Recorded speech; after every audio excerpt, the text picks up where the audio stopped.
Hey gang, Dave here again with Home Remedy. There's lots of questions going up right now about how to protect your home from the Arctic freeze that's about to come through. I just want to give you a few quick tips in order to make sure that you're safe and also comfortable inside your homes.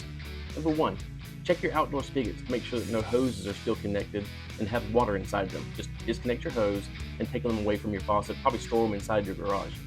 Also, you can cover your outdoor spigots with a type of foam insulation or even like a bag type insulation you can find online.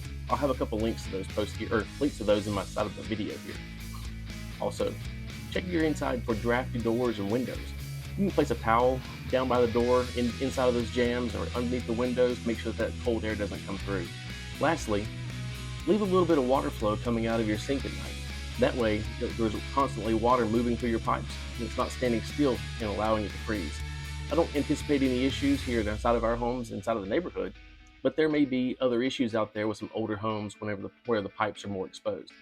Anyway, if anything comes up for the holidays, if you have questions about some repairs or any type of home maintenance, feel free to give us a call. Shoot me a message online. I'll be glad to answer and help you out as soon as I can. Thanks so much. Have a great day.